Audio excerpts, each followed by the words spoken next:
Hello family, how y'all doing today? I am Miatta Sandy and this is my channel. No resistance, Father, you. So here on my channel I talk about Jesus, fashion, beauty, and lifestyle. I'm going to be showing you guys images of me when I was younger up to this point, from the time that I was 6 years old until now, and the advice that I would give to that little girl and the advice I would give to this young woman now. Okay, so the first picture that you guys are going to be seeing on either my right or my left hand side would be a picture of me when I was about, I believe I was 5 years old, and the other person next to the picture is my brother Hindolo. So little quick story, he and I were in a sports team back home in school, and I was in the blue house and he was in the red house, and there's this song that we used to sing in Sierra Leone. Here comes the blue house, cha la la la, sitting in the window, cha la la la, show me your motion, cha la la la, and this is my motion, cha la la la, cha la la la, la la. It's just a little fun filter. But no, if I were to go back to that little girl at 5 years old, I would tell her to be, I would tell that little 5-year-old girl to be more assertive.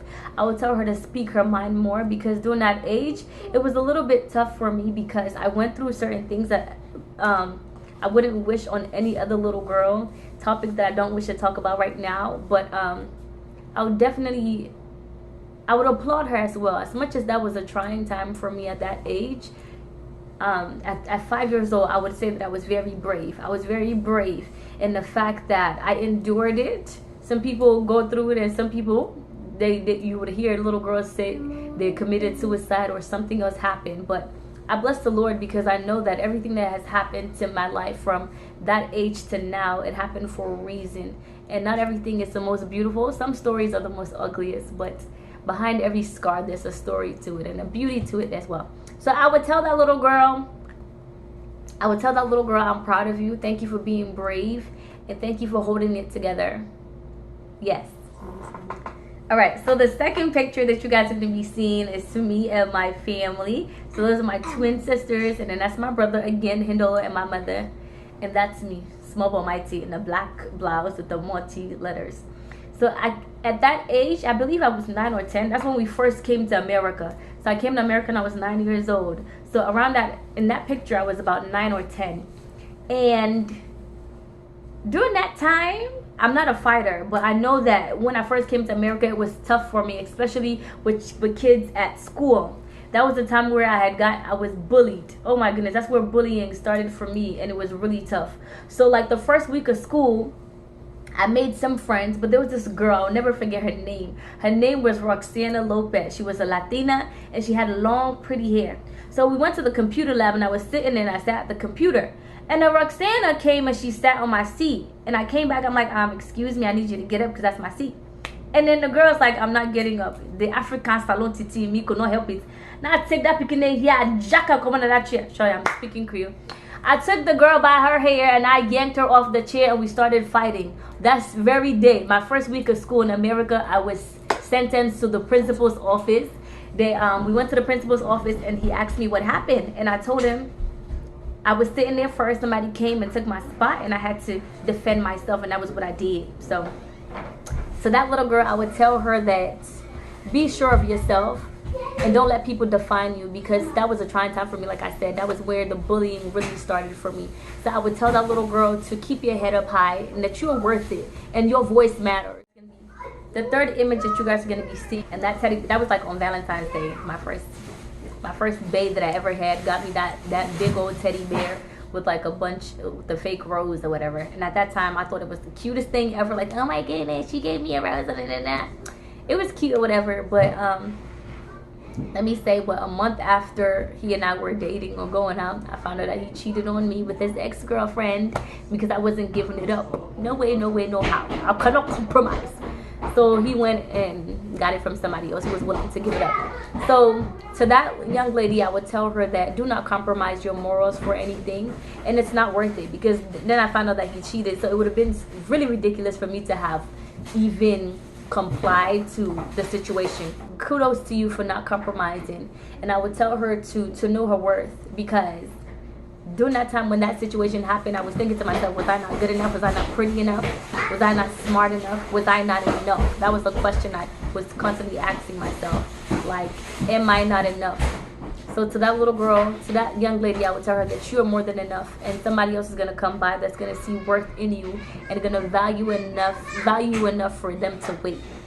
So that's what I would tell her. But during this time, right after high school, I went to Montgomery College for about 2 years. And then after Montgomery College, that's when I then transferred to Bowie State. So this was me at MC.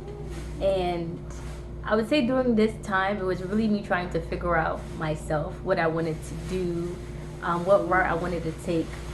So if I could give an advice to this young lady right here, I would probably tell her to take your time. Take your time, do some inner search, and spend a lot of time with prayer of inquiry. Like, God, where is it that you want me to go to? What is it that you want me to do? Because I feel like a lot of us, especially this generation, a lot of the career paths that we choose is based off of what's popular. Everybody's doing IT, let's go there. Everyone is doing nursing, let's go there.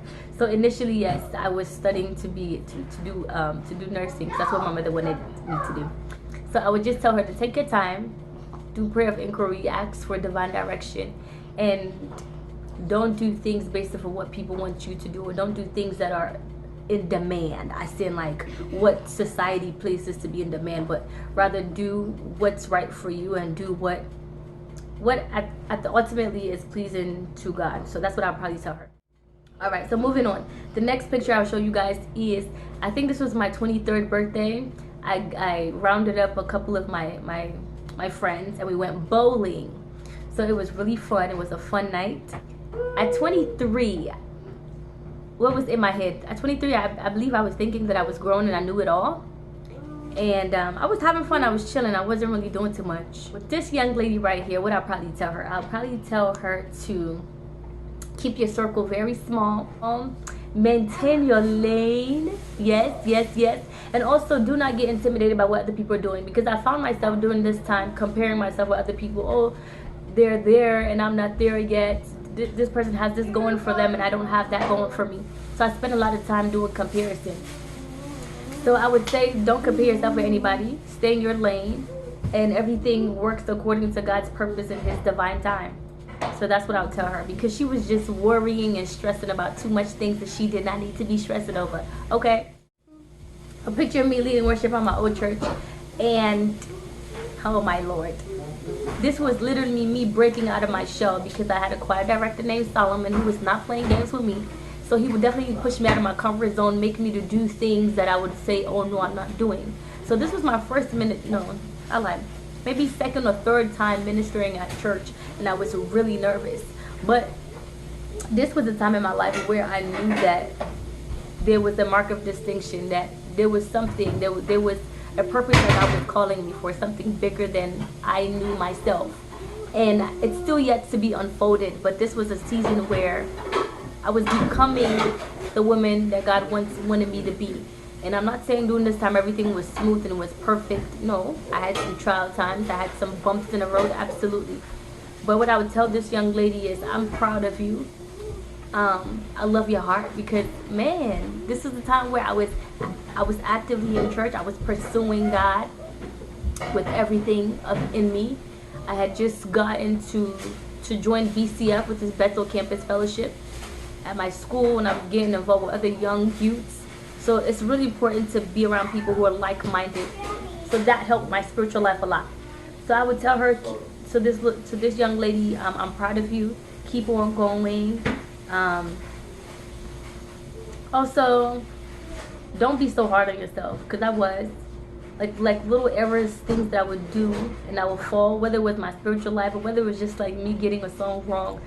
It would weigh me down a whole lot. So I would just tell her to relax. It's not that serious. People make mistakes, but it's okay to make a mistake and move on. And I'll also tell her that it's okay to not be okay. Because I know that many times we try to put on a brave face for the world to see, oh, I'm so strong, oh, I'm so mighty. Sometimes it's okay to cry. Sometimes it's okay to say, I'm not the smartest person in the room. I am not the strongest at this. It's okay to admit that. That's where vulnerability come in. And when you're vulnerable, people can connect with you the most. And when you're vulnerable, there's strength in there because you're showing that you're not almighty. That's God's position. That's not your position. So that's what I'll tell her. So the next picture I'm going to show you guys is me at Fox 5 News. Yes, girl. So I woke up one morning and it was a program I had auditioned for, Africa's Fashion Week in DC. Little old me at 5'2", yes, 5'2". I was one of the shortest models in the whole fashion show, but they picked me to be a runway model. And the most amazing thing is, it was the morning before, one of the designers called and said, oh, I'm going to be on Fox 5 News. Are you interested in being my model? I was like, why not? So that's literally, I woke up that morning. I went to DC, Fox 5 show. They did my makeup and I was on set live and I was showcased in the ladies dress. But this was, to me, was like almost like a testimony because it was like a dream of the night. I literally woke up and I was like, this has to be favored, because they could have called on any other model who was taller than me, who was thinner than me, who was prettier than me, but they chose me, not because I was qualified, but I just believe that it was literally just a favor of God. So in this image, what would I tell this young lady? I would tell her, do your thing, girl, do your thing, and that you're favored. I would also tell her to love your body, because I was dealing with a lot of body issues. Ooh, my booty's not big enough, I'm not thick enough, I'm not tall enough. So this was like a moment of, you are enough. You know, when you were saying, when you like to tell yourself, oh, I'm this, I'm that, or I'm not this, I'm not that, and something happens in your life that's like, yes, you are. So it's like a moment of silence for Miatta. So I'll probably tell this girl in this image to keep on going, love the skin that you in, and know you may not be like fashion model qualified, but you are Miatta Sandy qualified. Anyway, okay. Okay, so the next picture now that I'm going to show you guys would be,